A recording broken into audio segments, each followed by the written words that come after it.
It is a March morning, and residents in the East Harlem area of Manhattan, New York, are going about their normal business. Trains passed East 116 and 117th Street on the Metro North Railroad. To anyone in the buildings that overlook Park Avenue, not much out of the ordinary can be seen. Until approximately 9:30 in the morning, and an explosion consumes two multi-use buildings. In a blink of an eye, the calm activity of a city is destroyed. Confusion and chaos ensues. But what caused the explosion? Was it a terrorist attack, industrial disaster, freak, accident? Well, that's what we will find out in today's episode. My name is John, and welcome to Plainly Difficult.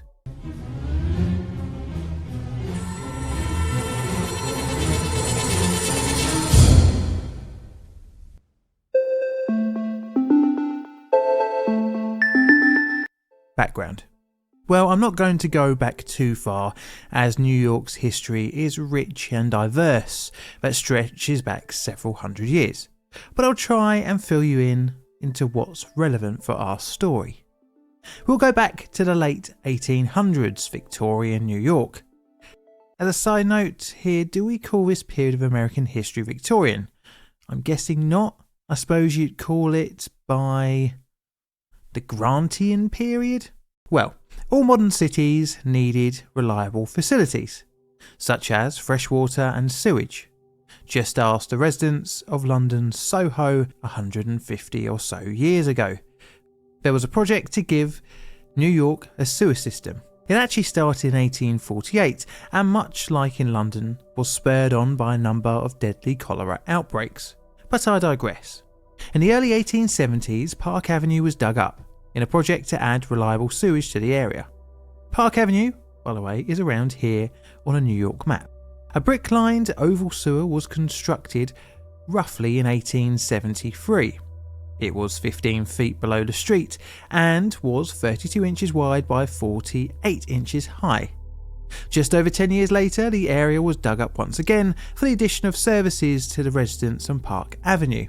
This was to hook up gas lines in 1887, an 8-inch wide cast iron gas pipe, which was installed. Roughly around the same time, a 12-inch cast iron fresh water line was also added. These were about 4 to 5 feet below the roadway and were separated by 2 inches apart from one another.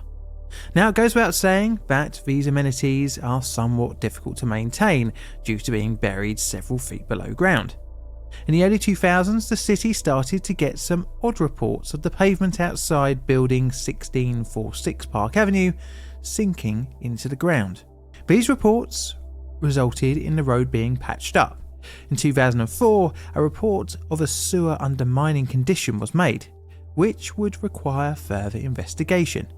In 2006, it was discovered that the brick sewer had been breached between 116th and 117th East Street, in the same area that the pavement issues had been reported.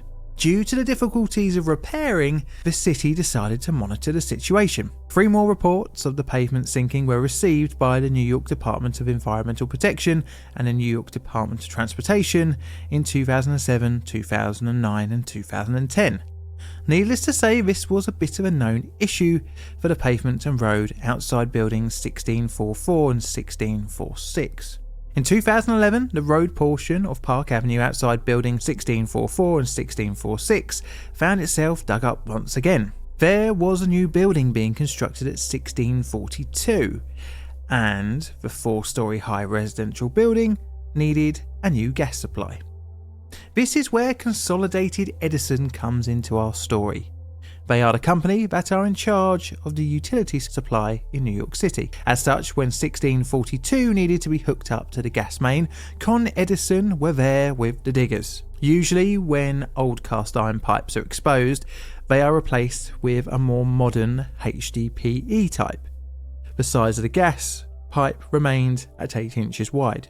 To get the gas from the main to the new building, a 2-inch diameter HDPE gas service line and a fusion welded plastic service T were connected. Around the same time, mains water and sewage were connected to the new building. Later on in 2011, the damaged sewer was inspected once again and was seen to not have continued to degrade at least that much. And thus Park Avenue had a new building, some new gas lines, tranquility and harmony. Well, if you believe that, you're watching the wrong YouTube channel.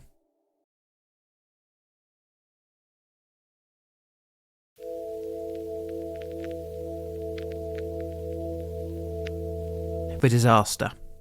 It is 9:06 in the morning of the 12th of March 2014, and Consolidated Edison's customer helpline is about to receive a phone call. Well, that's what it's there for after all. The call is from a resident in the building at 1652 Park Avenue, and the phone call is to report the smell of natural gas. This took roughly 6 minutes to complete, concluding with the advice to evacuate the building. The Con Edison rep advised that someone will be there within 45 minutes or so. At 9:12 in the morning, the emergency response team at Con Edison were informed of the reported leak. Several telephone conversations followed between the customer service rep, the emergency department, and the New York Fire Department. The last of the calls happened at 9:19, but in just 11 minutes, disaster would strike. Meanwhile, at 9 o'clock in the morning, residents of buildings 1644 and 1646 were oblivious to the unfolding emergency.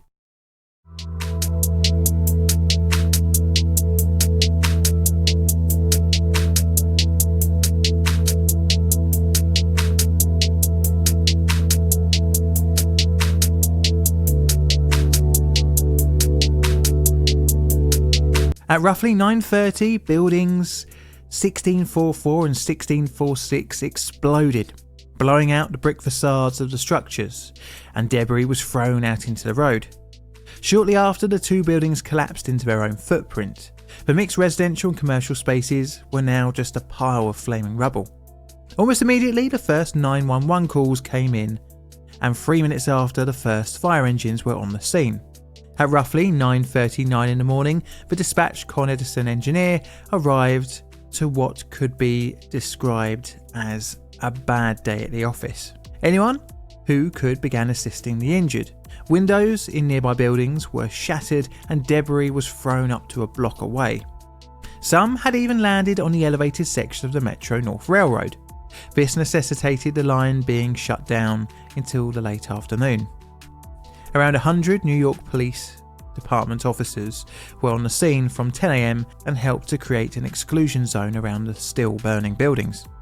Strangely, at 1:30 p.m, a hole started to appear outside the destroyed buildings in the roadway. The explosion had damaged the water main and it had eroded the ground around it. A couple of hours later, a smaller explosion ignited in the hole.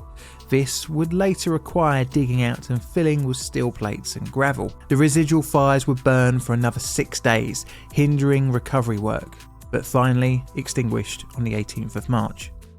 In total, 8 people had lost their lives, with another 50 being injured. Understandably, explosions in US cities aren't the most common event, so needless to say, the cause had to be found out. Spoiler alert, it had something to do with the mysterious case of the sinking road.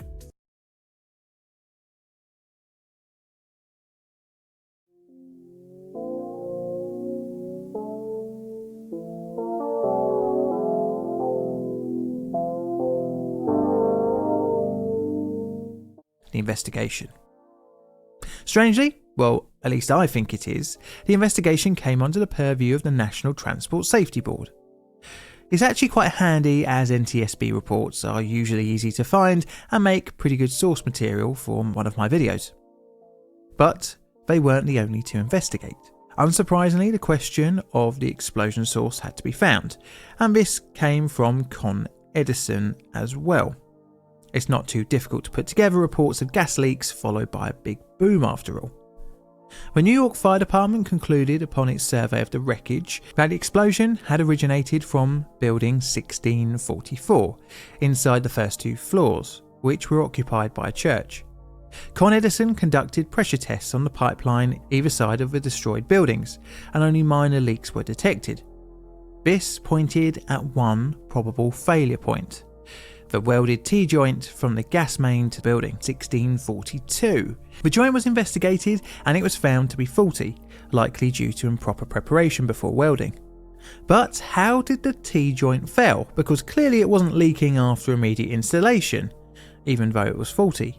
Well, the NTSB would conclude that the instances of the ground sinking outside 1644 and 1646 was actually being caused by that damaged sewer, which washed away the soil supporting the gas main line.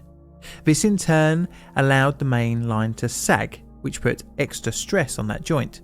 The joint then fractured and allowed gas to seep next door, where it was just a matter of time before the inevitable would happen.